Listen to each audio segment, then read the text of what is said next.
Welcome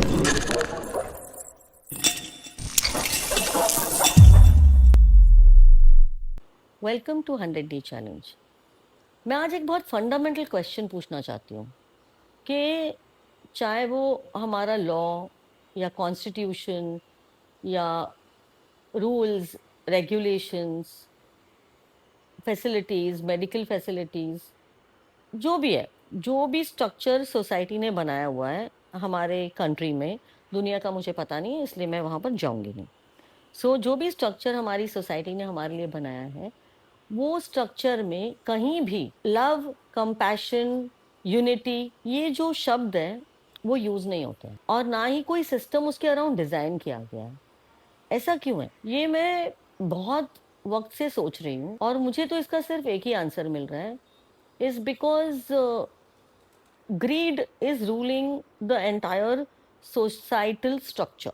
Greed for money is the foundation of the entire material world. ऐसा क्यों है ये समझ में तो आता है मुझे, बट आई गेस हर एक इंसान अगर love, compassion, empathy, understanding of each other, कोई लड़ाई नहीं होगी, तो कोई झगड़ा ही नहीं होगा, तो कोई बीमार ही नहीं पड़ेगा, सब खुश रहेंगे, तो फिर हॉस्पिटल्स नहीं होंगे, फिर वॉर्स नहीं होंगे, फिर सब्सटेंस अब्यूज नहीं होगा, तो आई गेस इकोनॉमी नहीं चल पाएगी। शायद ये रीजन होगा, बिकॉज मुझे तो और कोई रीजन समझ में नहीं आ रहा है कि why something as basic as compassion for another human being is not exercised in this world. ये मुझे नहीं पता, ये हमारे सिस्टम का पार्ट नहीं है, नो प्रॉब्लम, बट जो मेडिकल सिस्टम डिज़ाइन की गई है, जैसे कि फॉर एग्जांपल मैं आपको एक सबसे बड़ा एग्जांपल देती हूँ, वो है एंगर। हर एक इंसान जो सिस्टम बनाता है ना, वो सोचता है कि उसको सब कुछ पता है और बाकी सब जो भी इंसान है वो गधे हैं, उनको अकल नहीं है, उनको कुछ समझ में नहीं आता है, इसलिए दे नो बेटर। तो वो क्या करते हैं, हर एक सिस्टम जो डिज़ाइन करते हैं वो फॉलो करने वाली सिस्टम डिज़ाइन करते हैं, क्रिएट करने वाली सिस्टम डिज़ाइन नहीं करते, कनेक्ट करने वाली सिस्टम डिज़ाइन नहीं करते। वो रूल्स और रेगुलेशंस बनाते हैं, list 1 2 3 4 5 6 7 8, this is allowed, this is not allowed.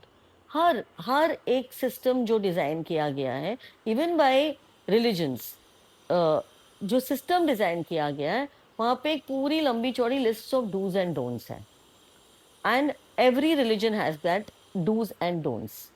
वो ऐसा क्यों है, ऐसा क्यों है कि चीज़ें, हम इंसान जब पैदा हुए हैं तो हमारे पास ये फ्री विल और राइट होना चाहिए कि हम अपने हिसाब से अपनी ज़िंदगी जिए। How can anybody tell me what to do with my body? कोई भी मुझे मेरे बॉडी के साथ क्या करना है वो कैसे डिसाइड कर सकता है? How can anybody tell me how do I have to manage my relationships? मुझे अपने रिलेशनशिप्स दूसरे इंसान के साथ कैसे मैनेज करने हैं, वो मुझे कोई क्यों सिखाएगा और वो मुझे क्यों बताएगा? मुझे किसके साथ सेक्स करना है, किसके साथ नहीं करना है, वो मैं डिसाइड करूँगी। Why, how can a system decide that for me? How can another human being छोड़ो, system, it's a system, it's, I mean actually में मुझे ये बहुत रिडिकुलस लगता है कि एक सिस्टम डिसाइड करेगी कि मुझे मेरी लाइफ कैसे जीनी है, मुझे क्या अलाउड है, क्या अलाउड नहीं है। ये पूरा जो सिस्टम डिज़ाइन किया गया है वो सप्रेशन के लिए डिज़ाइन किया गया है, दबाने के लिए लोगों को, डराने के लिए लोगों को, not to enhance them, not to make them happier, not to make them healthier, not to make them bond with each other, not to make them love each other. No, कोई भी सिस्टम नहीं है।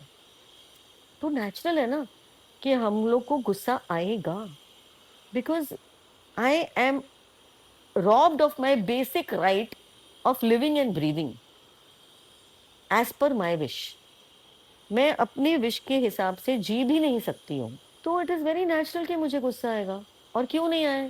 Because मेरी body का जो design है वो, it is not design to be suppressed, it is design to be expressed, it is design to talk, it is design to communicate, it is design to see, hear, understand, use my intelligence and do what I want to do. अब जब मैं angry होती हूँ तब मैं react करती हूँ, और जब मैं रिएक्ट करती हूँ तो ऑब्वियसली उसका रेपरकशन होता है, बिकॉज सामने वाला फिर से रिएक्ट करता है, and that loop keeps on continuing, and the system is designed to keep us in this loop.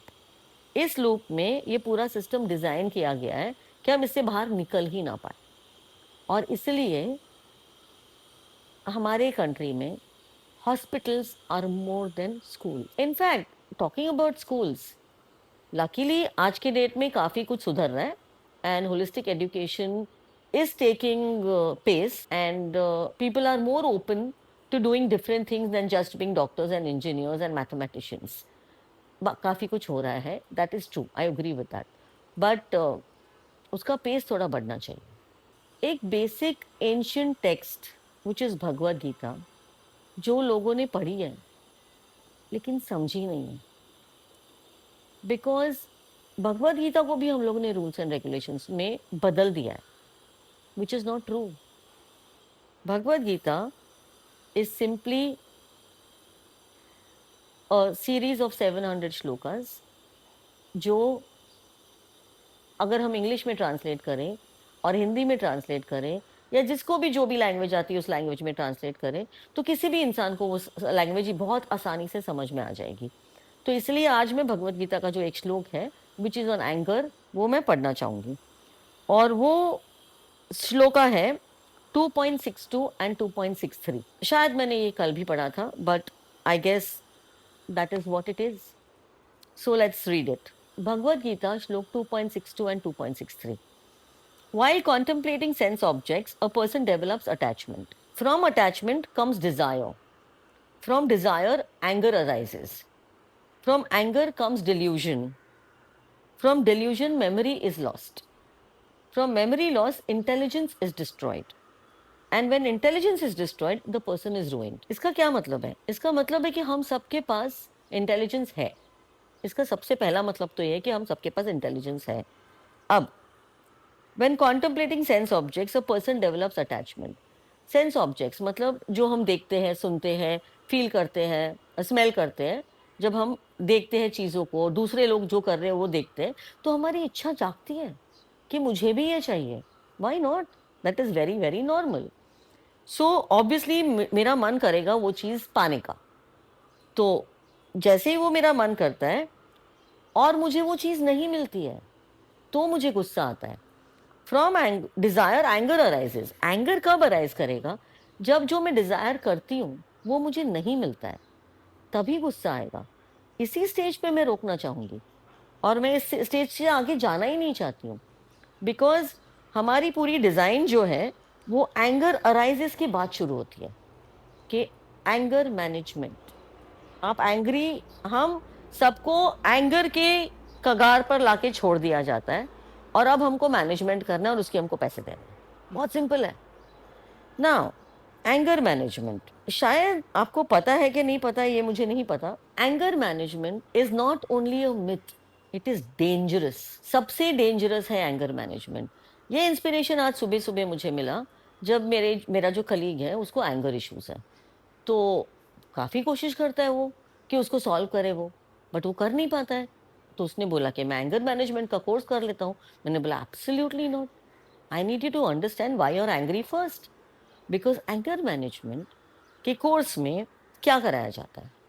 उसमें कराया जाता है how to control your anger, how to count 10 to 1 and stop and calm down, and उसको suppress करने के तरीके सिखाए जाते हैं। क्या कहते हैं उसको, जैसे शायद मैंने मेरे पहले एपिसोड में बोला था कि जब मेरे डैड अग्रेसिव हो गए थे तो उनको इंजेक्शन देके शांत कर दिया। सो anger management is also something exactly similar, just a little milder form, ताकि हम धीरे धीरे धीरे धीरे धीरे उस कगार पे पहुंच जाए कि अब हमारा एंगर एंगर मैनेज नहीं होता है, तो हमको इंजेक्शन देके सुला। स्टोर्ड एंगर है वो एक प्रेशर कुकर की तरह है, बिकॉज इट्स एनर्जी, और वो एनर्जी हम हमारे बॉडी में डाल रहे हैं और उसको बाहर निकलने का मौका नहीं दे रहे। उसको बोल रहे शांत हो जाओ, शांत हो जाओ, काम योर माइंड, मेडिटेट एंड भूल जाओ उसको। वॉट एवर रीजन तुम जिससे एंग्री हो उसको भूल जाओ, उस अपने आप को डिस्ट्रैक्ट कर लो, and you know so many things around anger जो हमको सिखाई जाती है प्रोफेशनली। प्रोफेशनल कोर्सेज है इसके, and People have done PhD in anger, and that anger is not supposed to be healed. उसको हील नहीं करना है, उसको सॉल्व भी नहीं करना है, उसको मैनेज करना है। Can you manage a pressure cooker which is on gas? जब तक हम गैस बंद नहीं करेंगे, वो प्रेशर ठंडा नहीं करेंगे, उसके पहले हम कुकर नहीं खोल सकते।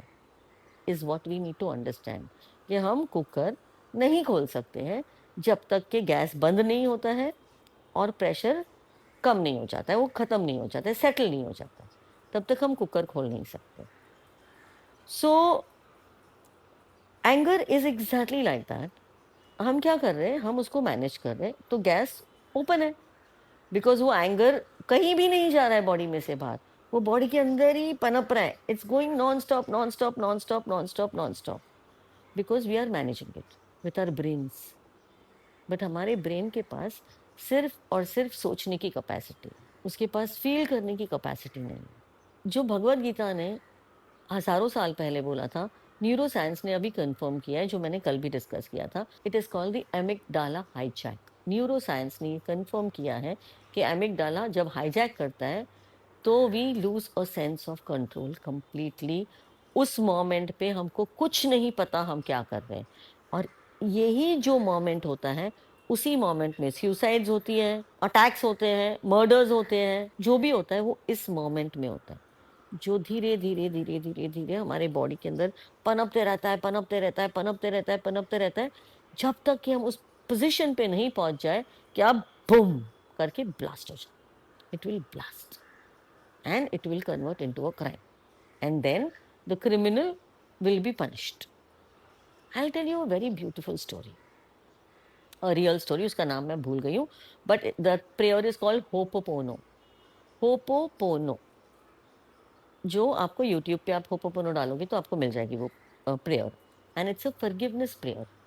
ये फॉरगिवनेस प्रेयर में it's a beautiful 8 minute prayer, जो हम सुनेंगे तो हम हील हो जाएंगे। मैं सालों से सुन रही हूँ। एंड ये प्रेयर में एक डॉक्टर होता है, साइकेट्रिस्ट, और डॉक्टर फॉर अ जेल, जहाँ पे बहुत सारे सबसे खूंखार से खूंखार क्रिमिनल्स होते हैं, बहुत सारे। वो क्या करता है पता है? वो उनकी फाइल्स लेके he is just singing this prayer with full heart, full devotion, full dedication, पूरे दिल को अंदर डाल देता है, पूरे पैशन को अंदर डाल देता है, और उस क्रिमिनल की फाइल को हील कर, फाइल को, इंसान को नहीं, फाइल को हील करता है। एंड एक एक करके, I don't know how much time he took, but एक एक करके ऑलमोस्ट सारे के सारे प्रिजनर्स हील हो गए।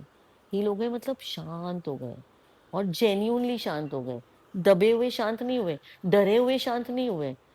बिकॉज कोई भी क्रिमिनल जब जेल जाता है ना, तो उसको दूसरे क्रिमिनल्स मिलते हैं, और सारे के सारे गुस्से होते हैं, सारे के सारे फ्रस्ट्रेटेड होते हैं, सारे के सारे उस जोन में होते हैं कि अभी बाहर निकल के मैं दिखा दूंगा।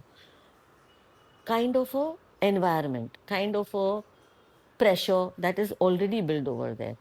तो वहाँ के जो लोग बाहर भी आते हैं, वो सुधर के नहीं आते, बिकॉज वहाँ पे सुधरने का मौका नहीं दिया जाता है, वहाँ पे और बिगड़ने का मौका दिया जाता है। It is designed not to heal, but to attack, but to punish, but to show them and teach them a lesson. There is no point, because punishment से इंसान या तो डरेगा या तो गुस्सा होएगा, डबल। हील नहीं होएगा, ठीक नहीं होएगा, और ना ठीक कर सकता है किसी भी इंसान को, वो पॉसिबल ही नहीं है। सो ये है biological truth of anger, which is the amygdala hijack, जो हमने कल डिस्कस किया था।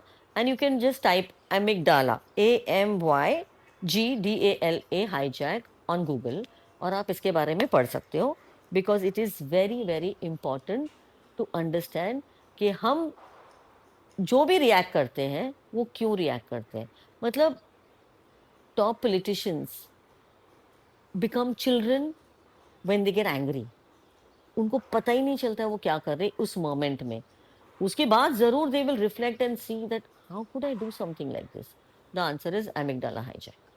The answer is in Bhagavad Gita कि आप डिजायर लेवल पे अपने आप को रोक दो, वो डिजायर को अनमेट मत होने दो, और उसको आगे मत लेके जाने दो एंगर की तरफ। इधर हमको उसको रोकना है। इधर हमको अपने डिजायर्स को समझना है, और तभी ही वो डिजायर एंगर में कन्वर्ट नहीं होएगा। So anger management is there for very, very dangerous. You cannot manage anger. You have to solve the problem जिसके वजह से आप एंग्री हो। अब ये हम कैसे करें? आई एम श्योर ऐसा तो कोई भी इंसान नहीं होएगा जिसको ये पता नहीं है कि वो एंग्री है, राइट? ऐसा कोई भी नहीं होगा। हम एंग्री बहुत सारी चीज़ों से हो सकते हैं, situations, circumstances, past behaviour of somebody. किसी ने हमारे साथ कुछ गलत किया जिसकी वजह से हम बहुत गुस्सा है, और हम किसी से बहुत गुस्सा है और हम वो गुस्से का जवाब नहीं दे पाए। 90% of the problem is when we are not able to take revenge. Revenge जो होता है ना, वो बहुत इंपॉर्टेंट है। मैं ये नहीं कह रही हूँ हमको रिवेंज लेना चाहिए, मैं ये कह रही हूँ हमको समझना चाहिए कि हम गुस्सा क्यों रहते हैं। हम गुस्सा इसलिए रहते हैं बिकॉज जिस इंसान ने आपको दुख दिया है, जिस इंसान ने आपका एडवांटेज लिया है, जिस इंसान ने आपको ग्रांटेड लिया है, वो इंसान को इसका इल्म भी नहीं है कि आप उसके वजह से कितना सफ़र कर रहे हो। और जब आप सामने वाले को खुश देखते हो तो आपको और गुस्सा आता है कि हाउ कैन ही और she get away with this, it's not fair. और हम ये फेयरनेस और अनफेयरनेस के चक्कर में जकड़े रहते हैं और अपनी खुद की बॉडी को बर्बाद करते हैं। सी, बहुत सारी चीज़ें जो हम ये 100 डे चैलेंज में डिस्कवर करेंगे एक एक करके, वो इन ओवरलैप होगी, बिकॉज एवरीथिंग इज कनेक्टेड। हमारी पूरी बॉडी कनेक्टेड है, कुछ भी अलग नहीं है। चाहे वो ग्रैटिट्यूड हो, चाहे वो फॉरगिवनेस हो, चाहे वो एंगर हो, चाहे वो लव हो, चाहे वो हेट हो, चाहे वो रिवेंज हो, चाहे वो कंपैशन हो, सब कुछ कनेक्टेड है हमारे बॉडी से। और हमारी बॉडी हमसे जब बात करने की कोशिश करती है तो हम उससे बातें नहीं करते, we ignore it because of our conditioning, जो हमने बचपन से लेके बड़े होने तक सीखा है, जो हम हर एक इंसान को करते हुए देखते हैं, तो हमको लगता है वो सब नॉर्मल है, और इसलिए हम भी वही करते हैं बिना सोचे उसका रिपकर्शन क्या होता है, बिना समझे कि ये करने से मैं एग्जैक्टली क्या कर रही हूँ या क्या कर रहा हूँ। फॉर एग्जाम्पल, डिवोर्स आज के डेट में इतना ज़्यादा पॉपुलैरिटी गेन कर चुका है कि वो बहुत कॉमन हो गया है। मेरे बच्चों के जितने दोस्त हैं, मतलब हर थर्ड फोर्थ हाउस में देर आर सिंगल पेरेंट्स। छोटी से छोटी बात पे डिवोर्स कर लेते हैं बिकॉज वो ट्रेंडिंग है, सब कर रहे हैं, हम भी करेंगे, what's the big deal? It is a big deal because हम loyalty, trust, love, compassion which two people have with each other, उसको कंप्लीटली निगेट कर देते हैं, उसके डेप्थ में जाते ही नहीं है, ये समझने की कोशिश ही नहीं करती कि जिस इंसान को मैंने इतना प्यार किया था, वो इंसान को मैं क्यों नहीं समझ पा रही हूँ और वो इंसान मुझे क्यों नहीं समझ पा रहा। दोनों यहीं पर रुके हुए हैं, दोनों भी सामने आने के लिए रेडी नहीं है, साथ में चल रहे हैं, एक दूसरे डायरेक्शन में, एक दूसरे डायरेक्शन में, और दोनों भी समझने को रेडी नहीं है कि he is more wrong than me, ऐसा मुझे लगता है, और उसको लगता है I am more wrong than him. This is the truth for every relationship, mostly a husband wife relationship, because उससे इंटीमेट रिलेशनशिप और कोई होता नहीं है इस दुनिया में। अब पेरेंट्स को हम छोड़ देते हैं, प्रॉपर्टी पे हम लड़ाई करते हैं, you know, it's very funny, but family जिस which is meant to protect us, आज की डेट में family cases, property cases, and your will, and what do you call it, divorce of course, ये जो केसेस हैं, property cases, divorce cases are more than criminal cases in the court of law. जो criminal cases भी हैं उसमें भी बहुत सारे cases are where family has killed the family member और done something to the family member. The cases जो outside criminals कर रहे हैं वो रिलेटिवली बहुत कम है as compare to within the circle. अब हम अगर हमारे ही फैमिली से निभा नहीं सकते हैं, तो हम किसी और से पूरी दुनिया में कैसे निभाएंगे? It is not possible. अब again coming back to self, जो हमने कल डिस्कस किया, जब तक हम हमको खुद को हम नहीं समझेंगे, तब तक हम और किसी को समझना पॉसिबल ही नहीं है, नहीं हो सकता। और हम अधिकतर केस में हम अपने आप पे गुस्सा है। क्यों हम अपने आप पे गुस्सा है? बिकॉज हम ऐसा कुछ नहीं कर रहे हैं जो हमारे हित में है। हम ऐसा कुछ क्यों नहीं कर रहे हैं जो हमारे हित में है? बिकॉज हमको पता नहीं है कि करना क्या है। We are all so confused. हम लोग सब कंफ्यूज्ड है। हम लोग सब इन अ केओस है। हमारे समझ में कुछ आता ही नहीं है कि कौन सा रास्ता लिया जाए, किस डायरेक्शन में जाया जाए। Energy can not be created and can not be destroyed, it can only transform from one form to another. Anger से पावरफुल एनर्जी इस पूरे यूनिवर्स में कोई भी नहीं है। Powerful, the most powerful energy which can destroy civilizations. पूरी पूरी की पूरी दुनिया ले डूब सकता है एंगर, जिसकी वजह से ही तो वॉर्स हो रहे हैं। सो या ऑफ कोर्स, सो पूरी की पूरी दुनिया डिस्ट्रॉय कर सकता है ये एंगर। अब ये एंगर का क्या किया जाए? ये एंगर को हमको रीडायरेक्ट करना है। कहाँ पर? टुवर्ड्स आवर डिजायर्स, जो भगवत गीता ने 2 श्लोका में डिवाइड किया है। वो है simple. When contemplating sense objects, a person develops attachment.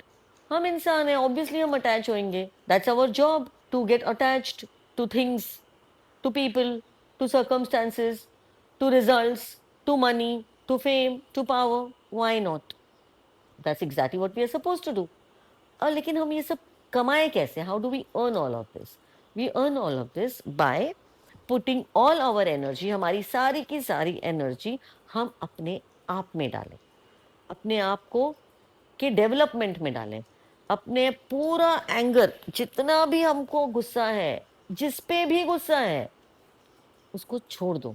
Because reality में मैं चाहे कितना भी किस पे भी गुस्सा हूं, उसको फर्क ही नहीं पड़ रहा है। जब मैं कहती हूँ ऐसा नहीं होना चाहिए, तो क्या मैं उसके बारे में कुछ कर सकती हूँ? नहीं कर सकती हूँ। So why will I waste my time and energy on ऐसा नहीं होना चाहिए। और किसी ने भी नहीं बोला कि ह्यूमन लाइफ इज फेयर। किसी ने बोला आपको? नहीं बोला। It is not fair. Human life is not fair. अगर ह्यूमन लाइफ फेयर होती तो कोई जो भी बच्चा पैदा होता है, बहुत सारे बच्चे चैलेंज्ड पैदा होते हैं। It is not fair that the child is born challenged. It is not fair कि कोई एकदम गरीब पॉवर्टी के घर में पैदा हो रहा है, कोई एकदम रिच घर में पैदा हो रहा है। It is not fair. It is not fair कि जो पैदा होते ही उसकी डार्क स्किन है तो उसको हम जज करें। It is not fair. कोई सेक्सुअलिटी, किसी की कोई सेक्सुअलिटी है, बॉर्न होने पे उसकी जो फीलिंग्स है वो अलग है from normal people.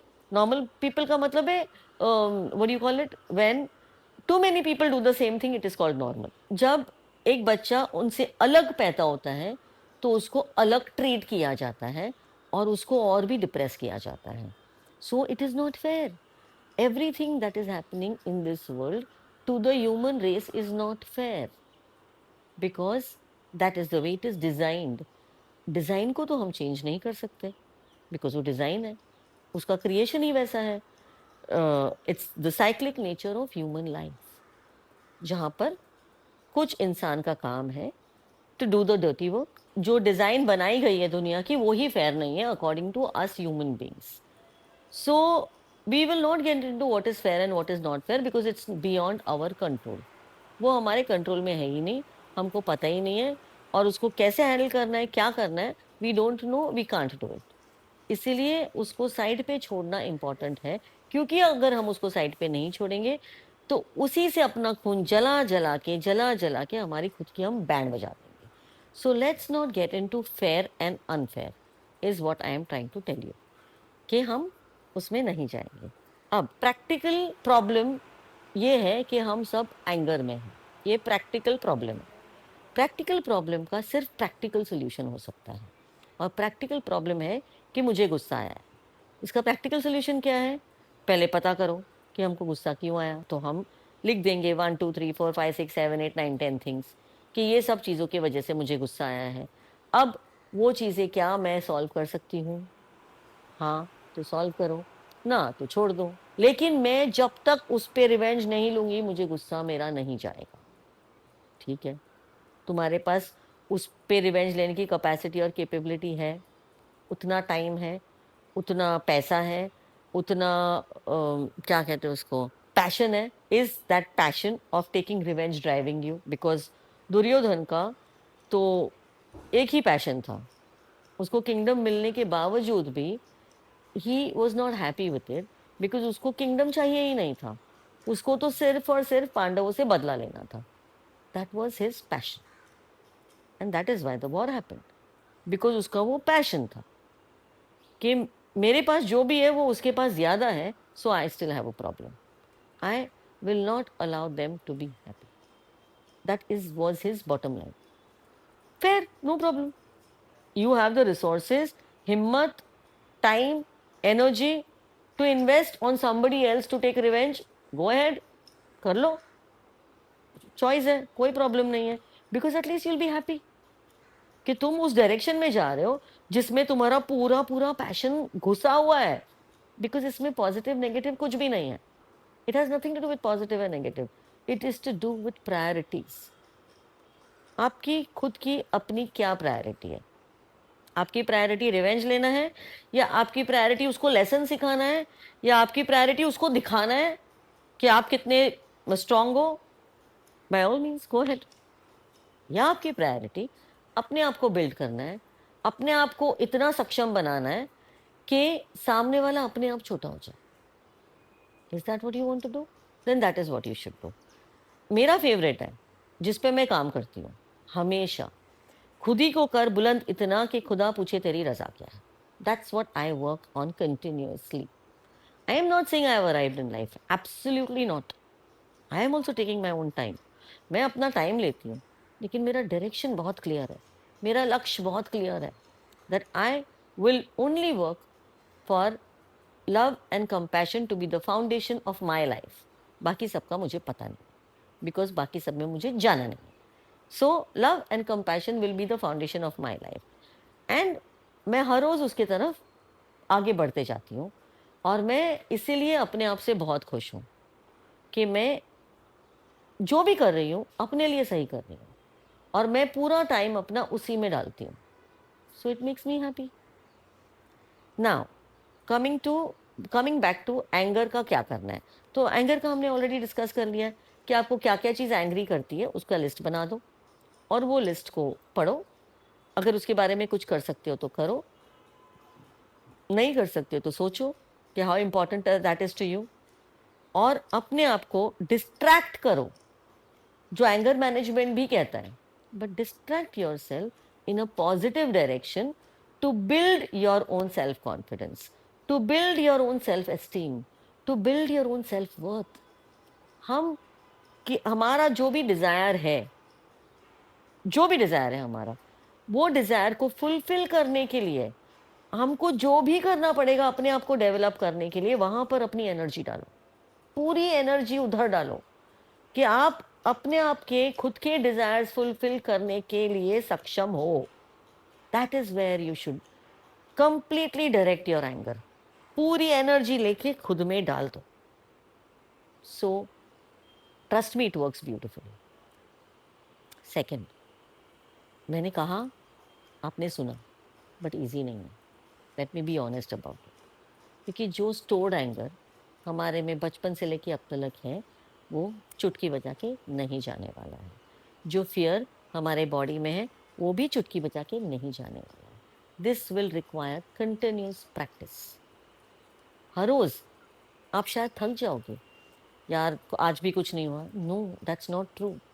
We have gained one more days experience in telling our body कि हम राइट डायरेक्शन में चल रहे हैं। हम अपने आप को better better better better better करने के डायरेक्शन में चल रहे हैं। हम हमारे खुद के टाइम की, खुद के बॉडी की, खुद के डिजायर्स की, खुद के ड्रीम्स की रिस्पेक्ट कर रहे हैं और उसको पूरा करने के लिए सब कुछ कर रहे हैं, जो भी कर सकते हैं, प्रैक्टिकली ह्यूमनली पॉसिबल, वहां पर आप आगे जा सकते हो। Now people who do not deal with anger, क्यों? क्योंकि it is too much to deal with, मानती हूँ, वेरी डिफिकल्ट, वेरी डिफिकल्ट।